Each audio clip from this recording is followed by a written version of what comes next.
إلى حضرة النبي محمد صلى الله عليه وسلم. الفاتحة.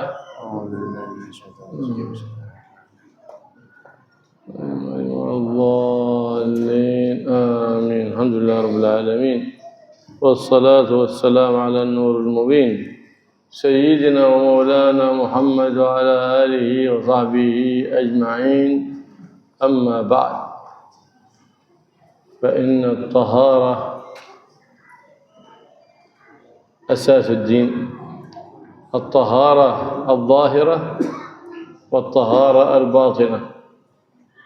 نعم، الطهارة الظاهرة تطهير البدن والثوب من الأنجاس والأرجاس، والطهارة الباطنة هي تطهير القلب من الأخلاق الذميمة، من الكبر، من الحسد، من العجب، من كل خلق يبغضه الله سبحانه وتعالى. هذه طهارة باطنة. فمن طهر باطنه حينئذ استعد لاستقبال الأنوار بتجلي رب الأرباب سبحانه وتعالى بواسطة نور الأنوار محمد صلى الله عليه وعلى آله وصحبه وسلم. فيجتهد الإنسان كما قال الإمام الحداد: عليك بتقوى الله في السر والعلن، وقلبك نظفه من الرجس والدرن. نظف ظاهرك وباطنك. فهذا أساس في الإسلام، نظافة الظاهر ونظافة الباطن. إذ النظافة من الإيمان كما قال عليه أفضل الصلاة والسلام وعلى آله: الله نظيف يحب النظافة.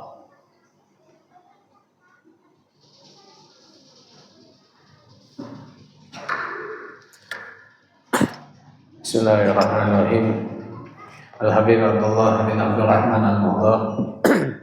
Pertama, beliau menyampaikan dengan segala puji bagi Allah atas segala nikmat-nikmatnya, dan salawat serta salam kepada cahaya yang sangat jelas, dan yaitu baginda Nabi Muhammad SAW beserta para keluarganya, sahabatnya hingga hari kiamat nanti.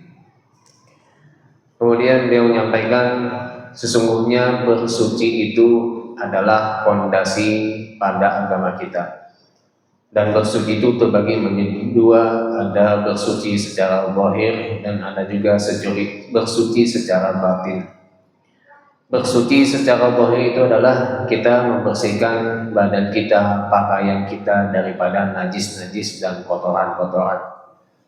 Sedangkan bersuci batin itu adalah mensucikan hati kita daripada akhlak-akhlak yang tidak baik, seperti sombong, iri, ujub, dan setiap akhlak yang dibenci oleh Allah Subhanahu wa Ta'ala. Maka barang siapa yang telah mensucikan batinnya, yaitu hatinya, maka dia telah mempersiapkan dirinya untuk mendapatkan daripada cahaya-cahaya, untuk menghadap daripada keagungan Allah Subhanahu wa Ta'ala, yang mana itu semua dengan perantara daripada cahaya baginda Nabi Muhammad SAW. Maka sepantasnya bagi setiap muslim untuk bersungguh-sungguh untuk membersihkan hatinya, sebagaimana yang dikatakan oleh Al-Imam Al-Habib Abdullah bin Al-Haddad: alaika bitaqwallah fis sirri wal alan. Wajib atasmu bertakwa kepada Allah dalam keadaan sir, rahasia, menyendiri ataupun fil alan, di hadapan orang banyak. Wa qalbaka nadhifhu min ar-rijsi wad daram, dan bersihkanlah hatimu daripada kotoran-kotoran.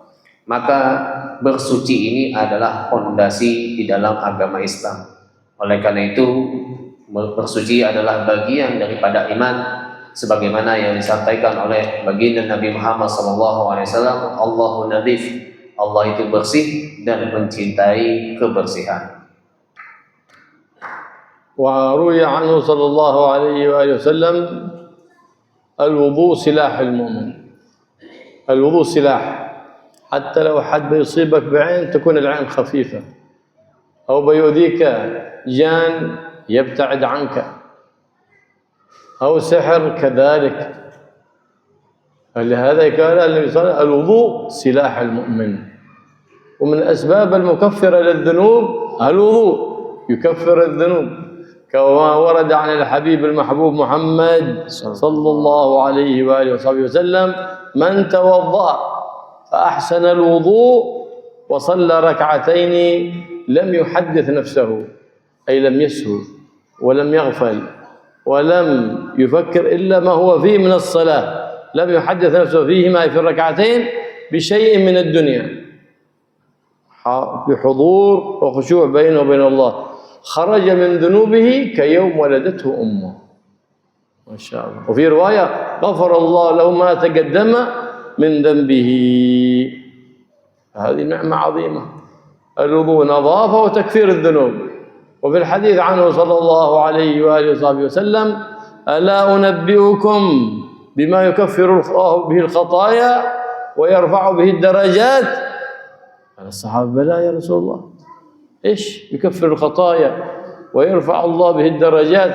قال: إسباغ الوضوء على المكاره.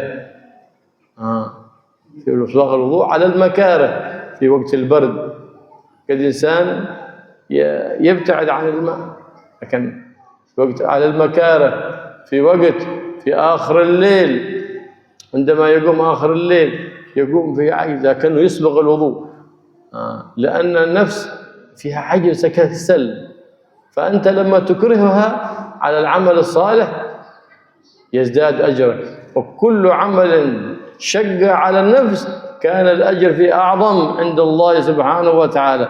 إسباغ الوضوء على المكاره، ونقل الأقدام إلى المساجد، كل ما تمشي المسجد بكل خطوة كتب حسنة ومحو سيئة ورفع درجة. ما شاء الله. بهذا يكفر الله الخطايا ويرفع الدرجات، ونقل الأقدام إلى المساجد. والخصلة الثالثة: وانتظار الصلاة إلى الصلاة. قال صلى الله عليه وآله وصحبه وسلم: أنتم في صلاة ما انتظرتم الصلاة. احنا جالسين من هذه الساعة، صلينا المغرب وننتظر صلاة العشاء، فنحن في صلاة ما انتظرنا الصلاة. لهذا ينبغي الإنسان أن يتقدم إلى المسجد قبل دخول الوقت. فانتظار الصلاة إلى الصلاة هذا هي تكفير سيئات ورفع درجات، فضل ومنة من رب البريات سبحانه وتعالى. فينبغي الإنسان أن يتطهر قبل دخول الوقت، سنة الوضوء، أما بعد دخول الوقت واجب. فلهذا من السنن التي تفضل الواجبات الطهارة قبل دخول الوقت، والطهارة بوضوء أو غسل أو نحو ذلك أفضل من الطهارة بعد الوقت، ففيها ثواب زايد، فيها ثواب زايد. ولهذا يحرص السلف الصالح على ذلك، لأن لزوم الطهارة سبب لتنوير القلب.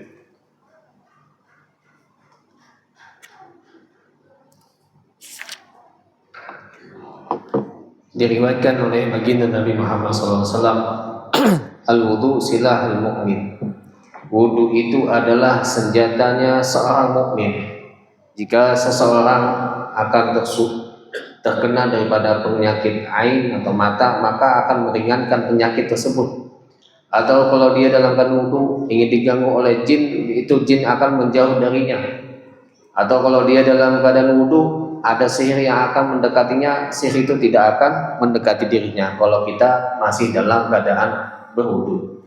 Kemudian di antara faedah wudu adalah sebab Allah menghapus atau melebuhkan dosa-dosa kita. Sebagaimana yang diriwayatkan oleh Nabi SAW, man tawadda'a fa ahsana wudu'ahu. Barang siapa yang berwudu kemudian dia memperbagus daripada wudunya, kemudian wasalla rakaatain, dan dia salat 2 rakaat, lam yuhdis nafsahu, dia tidak lalai di dalam salatnya, tidak sedikit pun terlintas di hatinya daripada urusan dunia, dengan hati yang hadir, dengan hati yang khusyuk, maka ganjaran pahalanya adalah kharaja, dia keluar seperti halnya dia baru dilahirkan oleh ibunya. Dalam hadis yang lain, maka Allah akan mengampuni dosanya yang telah lalu. Begitu juga disebutkan dalam sebuah hadis, Nabi menyampaikan, ketahuilah, apakah kalian ingin aku sampaikan sesuatu yang bisa melebur kesalahan-kesalahan kita dan mengangkat derajat-derajat kita? Maka sahabat mengatakan, ya Rasulullah, apakah ada sesuatu itu yang bisa menghapus dosa dan kesalahan dan mengangkat derajat kita? Nabi kemudian menjawab, ya, yaitu isbabul wudu ala makari, yaitu menyempurnakan wudu dalam keadaan sesuatu yang sangat tidak mengenakan, seperti musim dingin atau waktu dingin. Khususnya misalkan di tempat kita di sepertiga malam, kadang-kadang orang berwudu itu pengen cepat-cepat karena dingin, akhirnya tidak bisa menyempurnakan wudunya karena nafsu kita juga tidak kuat menahan daripada dingin tersebut. Ketika nafsu itu benci sesuatu yang itu dianjurkan oleh agama, maka akan menambah pahala kita. Makanya setiap amal yang berat atas nafsu kita itu akan menambah daripada pahala kita. Kemudian yang kedua yang bisa menghapus dosa dan mengangkat derajat kita adalah memindahkan kaki kita ke masjid, artinya melangkahkan kaki kita ke masjid. Jadi setiap langkah dari rumah kita sampai ke masjid itu adalah penghapusan dosa dan mengangkat derajat kita di sisi Allah Subhanahu wa taala. Dan yang ketiga adalah intizarus shalah ila shalah. Menunggu salat sampai kepada salat yang berikutnya, itu pahalanya adalah salat juga. Sebagaimana Rasulullah SAW mengatakan, antum fis shalah, kalian semua berada dalam salat selama kalian menunggu salat. Seperti kita setelah sholat maghrib menunggu sampai waktu isya. Jadi kita menunggu di masjid di sini mendapatkan pahala sholat. Maka sepantasnya kita datang ke masjid ini sebelum masuk waktu sholatnya. Seperti sholat maghrib misalkan, kalau bisa datang sebelum azan. Itu semua akan bernilai pahala. Sholat itu semua adalah anugerah dan pemberian daripada Allah Subhanahu wa taala. Maka kita dianjurkan, bahkan disunnahkan berwudu sebelum masuk waktu sholat. Bahkan pahalanya lebih besar daripada kalau sudah masuk waktu. Kalau sudah masuk waktu, berwudu itu hukumnya wajib. Ini diantara sunnah-sunnah yang pahalanya melebihi daripada yang wajib, yaitu bersuci sebelum waktu sholat. Nah, begitulah para as-salafun as-salihun, mereka betul-betul menjaga dan tekun untuk selalu berwudu, dalam keadaan wudu dan berwudu sebelum sholat. Karena kalau kita dalam keadaan wudu, itu akan menerangkan hati kita. Nabi sallallahu alaihi wasallam tawadda'a ثلاثا أي في كل واجبات الوضوء وسنن الوضوء ثلاثا وقال بعد أن فرغ من الوضوء هذا وضوئي ووضوء الأنبياء من قبلي ووضوء إبراهيم الخليل فمن زاد أو نقص فقد ساء وظلم. يعني إذا زيدت على الأربع مكروه، إذا زيدت على الثلاث مكروه والوضوء صحيح، وإن نقصت على الثلاث الوضوء صحيح لكن مكروه. والسنة أن تتوضأ ثلاثا في كل واجبات، في كل الواجبات، وتبدأ بذكر الله سبحانه وتعالى عند الوضوء، لأنك إذا ذكرت الله سبحانه وتعالى عند وضوئك طهر الله جسدك كله. وإذا لم تذكر الله سبحانه وتعالى عند الوضوء لم يطهر من جسدك إلا ما أصابه الماء بس. هذا سن لنا النبي محمد صلى الله عليه وسلم أن نبسمل عند الوضوء، بسم الله الرحمن الرحيم، سنة. توضؤ بسم الله، فذكر الله عند الوضوء سنة. بل قال الإمام أحمد بن حنبل بوجوب ذلك، أي أنه لا يصح الوضوء إذا لم تبسمل قبل الوضوء. عند الإمام الشافعي سنة. فينبغي أن يحتاط لذلك، لأن الوضوء يكفر الذنوب، يكفر جميع، يطهر الجسد كله. متى هذا؟ إذا ذكرت الله عند الوضوء، لكن إذا لم تذكر الله لم يطهر من جسدك إلا ما مسه الماء بس. وتطهر بسم الله الرحمن عند وضوء، بسم الله الرحمن الرحيم. سنة ثلاثا كذلك، نويت أداء سنن الوضوء. ثم بعد ذلك تأخذ غرفة تتمضمض، تدخل ما فم وتستنشق وتستنثر، فإنك إذا تمضمضت خرجت الذنوب من فمك، فإذا استنشقت وأخرجت الماء من أنفك خرجت الذنوب من أنفك كما ورد في الحديث. فإذا غسلت وجهك خرجت الذنوب من وجهك، حتى من بين أشفار عينيك.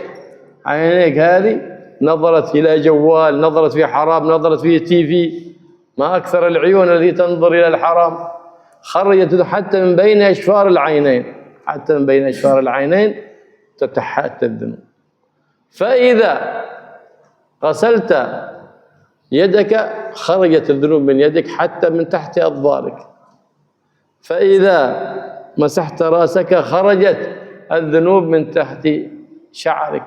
فإذا غسلت رجليك خرجت الذنوب من أقدامك حتى من تحت أظفار رجليك. ما شاء الله. فتخرج من الوضوء وأنت ما شاء الله، فتكون عليك قبة وأنت تتوضأ قبة من نور. إذا تكلمت رفعت تلك القبة تلتي من النور. فلهذا سنة أن لا يتكلم الإنسان عند الوضوء حتى يدرك أجر الوضوء كامل، كما يكون عليك قبة من نور. إذا تكلمت أثناء الوضوء ترتفع تلك القبة. فاحرص أن لا تتكلم إلا للحاجة أو الضرورة، تتكلم لا بأس، وإلا فلا ينبغي لك الكلام أثناء الوضوء.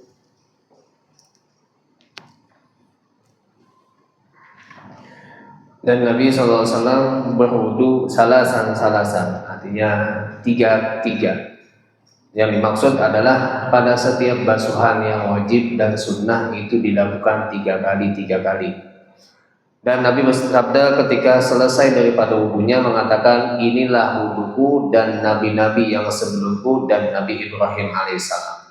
Maka barang siapa yang menambah, artinya lebih dari tiga, atau dia mengurangi daripada tiga, faqad dhalam, maka dia telah zalim dan hukumnya makruh. Jadi kalau kita wudu membasuh kurang dari tiga makruh, lebih dari tiga itu juga makruh. Dan ini dilakukan hal yang wajib, begitu juga yang sunnah. Jadi sunnahnya kita berwudu 3 kali. Maka ketika berwudu kita memulai dengan berzikir mengingat Allah Subhanahu wa taala. Karena kalau kita berzikir mengingat Allah ketika wudu, maka Allah akan mensucikan seluruh tubuh kita. Kalau kita memulainya dengan mengingat Allah. Kalau tidak zikir ketika memulai, maka Allah tidak akan mensucikan kecuali anggota yang terkena oleh air. Yang terkena air saja yang bersih, yang suci. Yang tidak terkena air itu tidak disucikan oleh Allah. Oleh karenanya Nabi kita SAW mensunnahkan bagi kita untuk membaca basmalah, Bismillahirrahmanirrahim.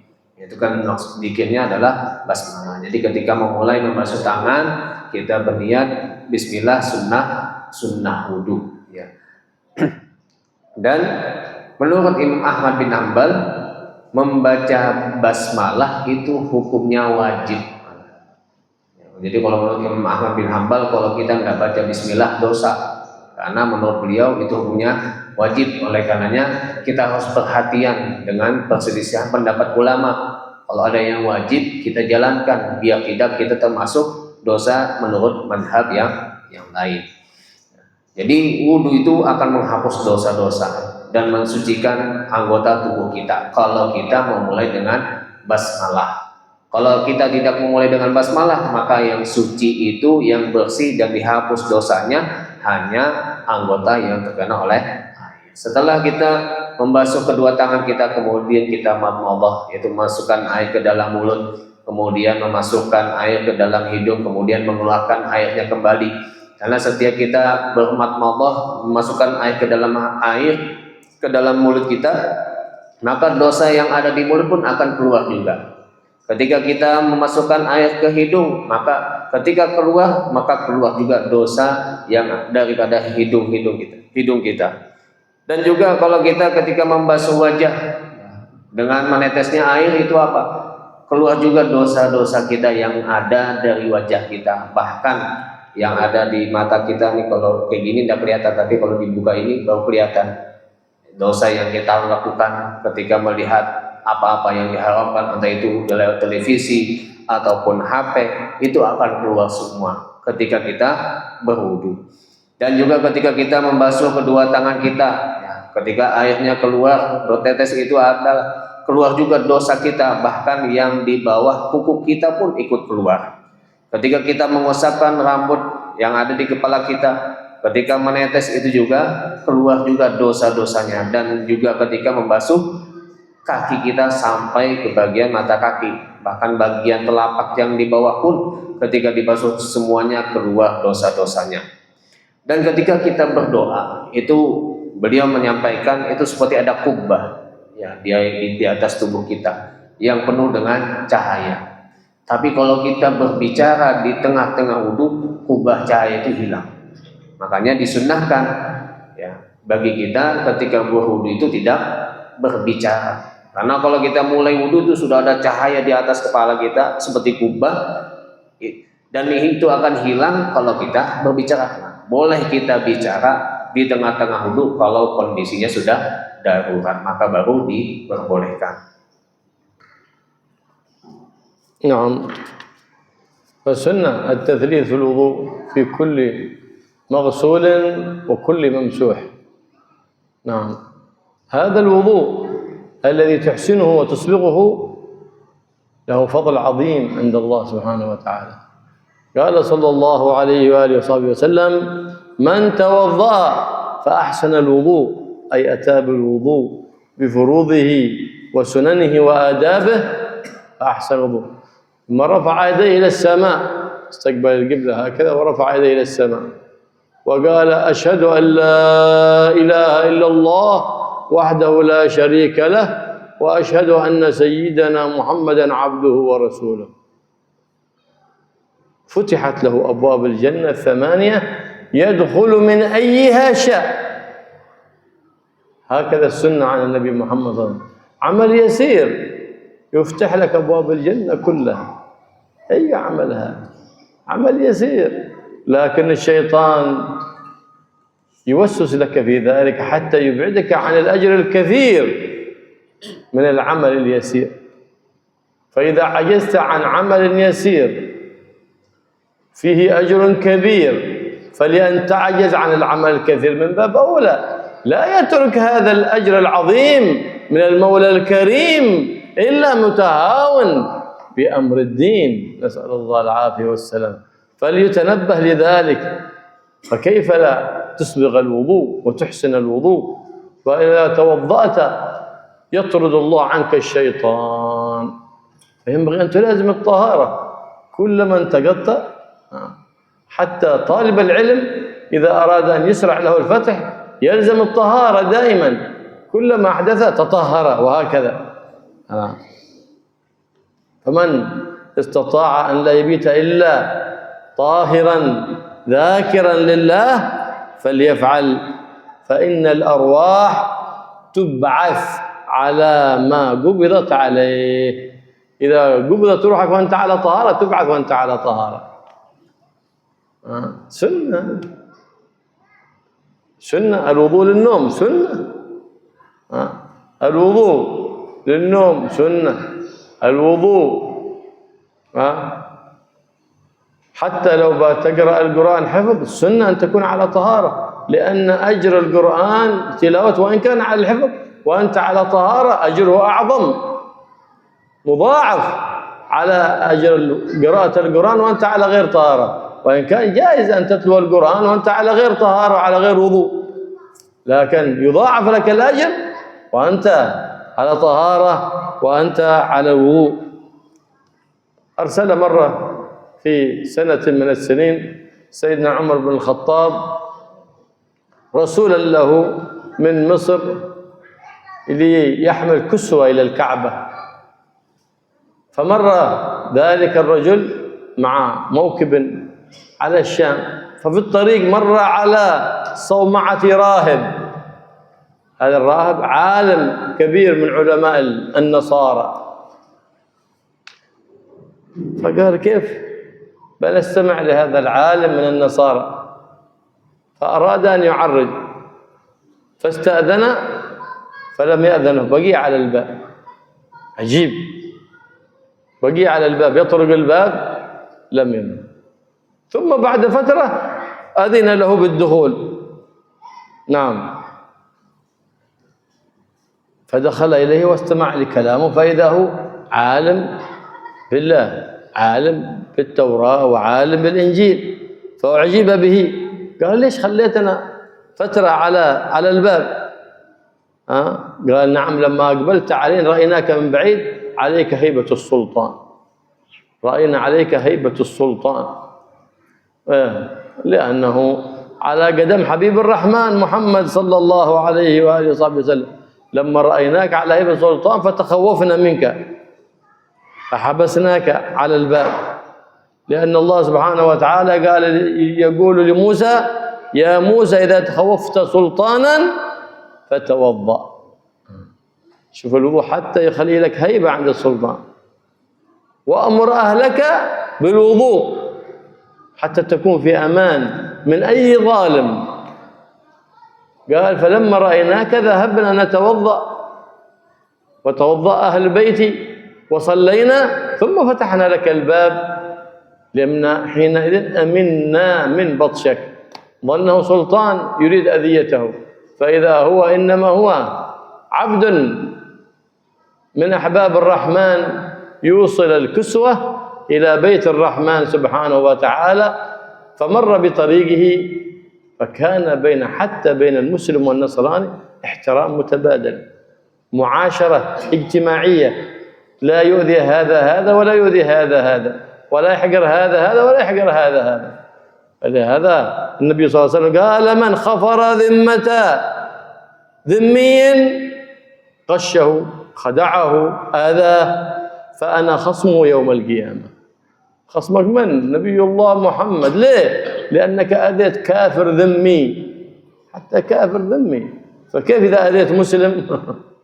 حتى كافر ذمي، لأنه بأمان. ليه تؤذيه؟ ليه تغشه؟ ليش تخدعه؟ فإذا أنت يوم القيامة يكون خصمك من؟ حبيب الله محمد. فكيف إذا أذيت مسلم؟ فالإثم أعظم والحجة عليك أكبر. إذ أذيت مسلم من أكبر الكبائر، أكبر الكبائر، إذ حرمة المؤمن عند الله أعظم من حرمة الكعبة. أذية مؤمن أشد إثما من هدم الكعبة. الله يسلمنا من الظلم الظالمين، ولا يجعلنا لا ظالمين ولا مظلومين، ويشغل الظالمين بالظالمين ويخرجنا منهم سالمين. أنا صاحب ما يفتري أنه ما يتوضأ أو يتوضأ. ما راح يتوضأ ويصلي بعدين فتح له حتى يأمن من بطشه، يظنه سلطانا، ظنناك سلطانا. إنما توضأ وما يفتح. لا، لما رآه ذهب يتوضأ، خاف منه. قال ليه؟ لأن موسى قال إذا خفت سلطانا فتوضأ فإنك تأمن من بطشه. نعم، هو راهب يتوضأ. الراهب يتوضأ هذا يعني الوضوء هذا ليس من خصوصيات هذه الأمة، فإنه قد شرع في الأمم السابقة. Maka disunahkan bagi kita tadi yaitu membasuh dan juga mengusap sebanyak 3 kali. Karena kalau kita di dalam wudu dengan sebaik-baik wudu itu ada sebuah pemberian yang besar daripada Allah Subhanahu wa taala.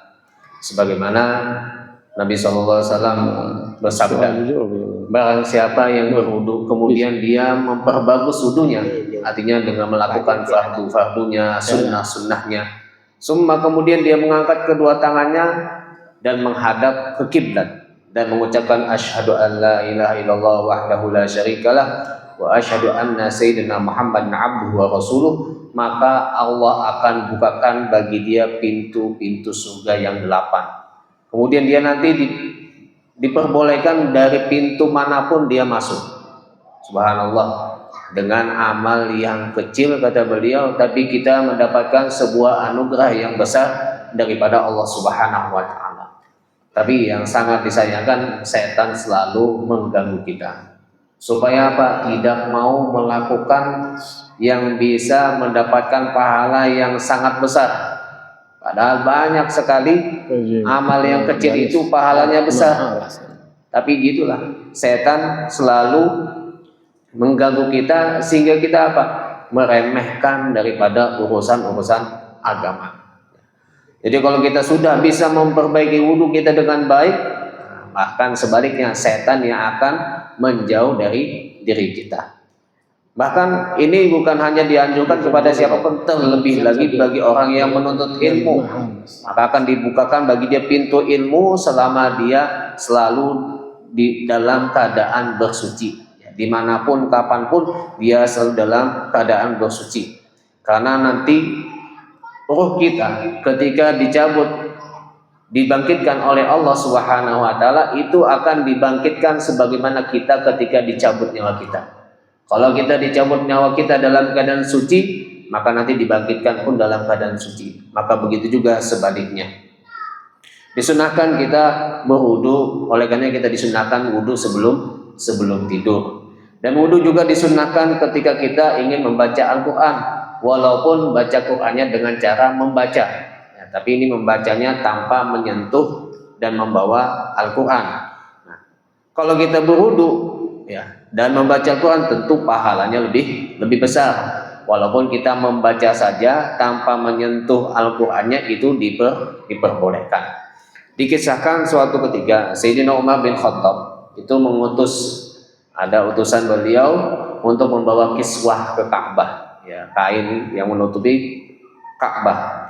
Maka di dalam perjalanan utusan ini menemukan sebuah tempat ibadah seorang rahib, ya, yang beragama Nasrani.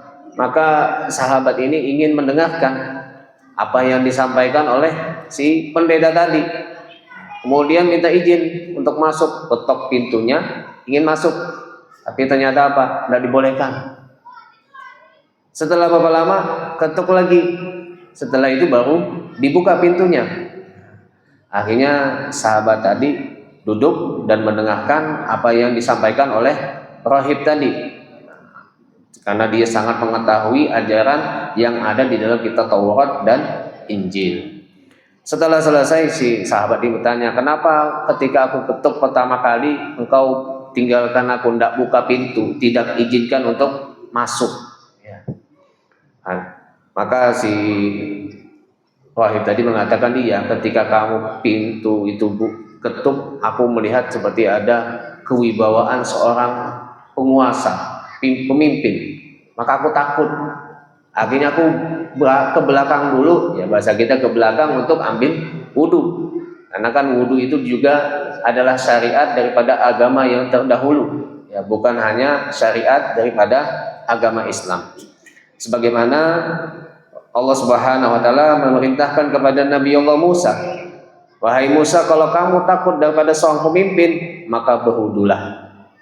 Maka itu akan bisa menghilangkan ketakutan kita dengan sultan. Dan perintahkanlah keluargamu dengan berwudu. Karena kalau kita kalau kita selalu dalam keadaan berwudu, pasti akan mendapatkan keamanan dari siapapun, bahkan daripada orang zalim.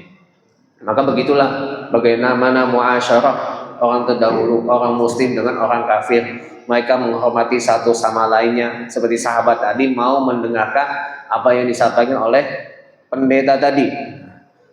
Sampai-sampai Nabi SAW mengatakan, kalau ada seseorang muslim mengganggu kafir dhimmi, kafir dhimmi artinya kafir yang memang mendapatkan pengamanan dari khalifah, dengan mengganggu dia, menghina dia, itu sama seperti menggangguku, kata Nabi.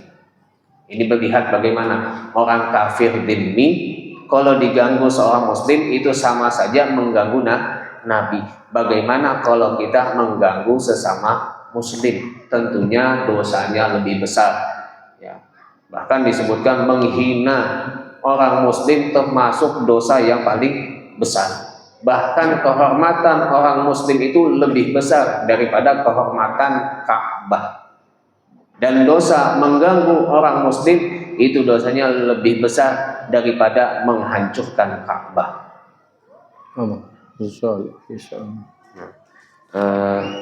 Kalau ada yang ingin bertanya, ya dipersilahkan. Ya, Bapak-bapak, silakan ada yang bertanya. Ada bapak-bapak, ibu-ibu. Ya, atau bapak ibu-ibu di belakang. Ya, silakan jika ada yang bertanya. Ya, jabat. Jabat. As-sawma'a dunal kanisa. الصومعة وكنيسة. الصومعة هذه خلوة حق الراهب. ما هو كنيسة مسجد مثل المسجد. دخول المسلم صومعة جائز؟ دخول المسلم صومعة كنيسة للعبادة لا. ما يصلي فيها على خلاف يعني.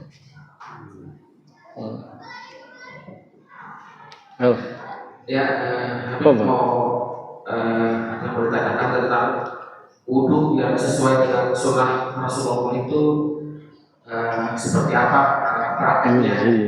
Jadi. Apa yang diperhatikan oleh Rasulullah untuk wudhu yang bagus dan diterima oleh Allah Subhanahu Wa Taala. Itu aja. Bahwa tatbiq wudhu, bahwa tatbiqul wudhu. Tatbiqul wudhu.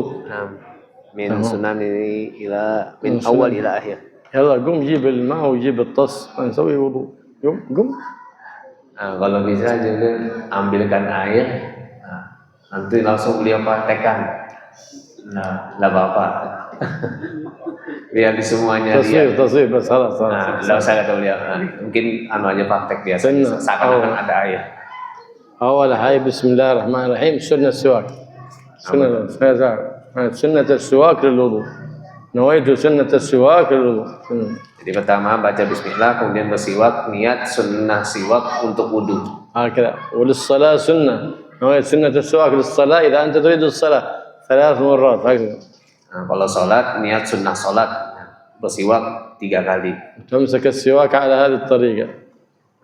bukan جيني كذا. bukan جيني كذا. Itu cara memegang siwak seperti itu. بعد ما تسواك بسم الله الرحمن الرحيم توصل كفيك. نويت أداء سنن الوضوء. بسم الله الرحمن الرحيم نويت أداء سنن الوضوء توصل كفيك 3. Nah, kemudian baca bismillah sambil basuh kedua tangan dengan niat melaksanakan sunnah-sunnah wudu. ثم تأخذ غرفة وتتمضمض بعضها وتستنشق باقيها. ثم تخرج الماء من الفم بعد إدارته. ثم تخرج الماء من الأنف ويسمى استنثار. هذا المضمضة وهذا استنشاق. وإخراج الماء من الأنف يسمى استنثار. سنة 3 مرات. Kemudian ambil satu ambilan air, masukkan air ke mulut, sisanya ke hidung. Nah, kemudian ditarik ke hidung, yang di mulut dikumur-kumur. Itu dilakukan 3 kali. Memasukkan air ke mulut sambil itu namanya madmadah, sambil nanti dikumur-kumur. Masukkan air ke hidung, istinsyaq, keluarkan yang namanya istinsar. Itu dilakukan 3 kali. ثم تأخذ غرفة الماء بيديك من الأعلى الوجه. تقول نويت الطهارة للصلاة. وتغسل جميع الوجه. حتى طرف الناصية والأذنان وصفحة العنق. هذا مع الغرة. تفعل ذلك 3 مرات. Kemudian ambil air lagi, basuh dari atas kepala sambil niat sajaku bersuci untuk sholat. Terus basuh semuanya dari ujung sini, ubun sini di atas sampai ke bagian telinga, sampai ke bagian bagian ini. Bukan di lehernya, tapi bagian samping sini di bawah ini. Nah, itu dilakukan 3 kali. ثم تأخذ غرفة وتغسل يدك اليمنى من أطراف الأصابع إلى المنفق أو إلى العضد هنا 3 مرات. ثم تأخذ غرفة إلى اليسرى من أطراف الأصابع إلى العضد ولذلك ثم تخلل ثلاثا هكذا. Kemudian basuh tangan dari ujung jari sampai ke pergelangan atas, ya, di sini 3 kali kanan, kemudian 3 kali kiri, kemudian menyela-nyela. Caranya tadi kata beliau seperti ini. Caranya seperti bukan begini. ثم تغمس يدك في الماء وتطرح إبهاميك على صدغيك وأطراف الأصابع إلى أمام ثم تذهب بهما إلى القفاء ثم تردهما مرة واحدة. تفعل ذلك 3 مع مسح الأذنين في كل مرة. Kemudian ambil air, letakkan bagian ini jempol di bagian pelipis ini, kemudian di sini dari ujung kepala kita, lanjutkan sampai ke belakang, ya. Terus kembalikan lagi, dilakukan 3 kali. Nah, setiap kita begini sekali, usapkan telinga. Sekali lagi usapkan telinga, sekali lagi usapkan telinga. ثم تبلل يديك وتمسح أذنيك، تطرح إبهاميك في سماخ الأذنين والإبهامين في ظهر الأذنين وفي معاطف الأذن هكذا. تفعل ذلك 3 مع مسح الراحة في الأذنين 3 ثم تمسح الرقبة 3. Kemudian ambil air lagi, cukup dikit aja, masukkan ini ke dalam lubang telinga, kemudian jempolnya di belakang, bagian telunjuk ini gerakan di bagian sendi pelekukan yang ada di telinga dilakukan. Habis itu begini, ulang lagi 3 kali, setelah ambil air lagi, usapkan ke bagian leher. ثم تغسل رجليك من أطراف الأصابع إلى الساق أو إلى الركبة وهو الأفضل.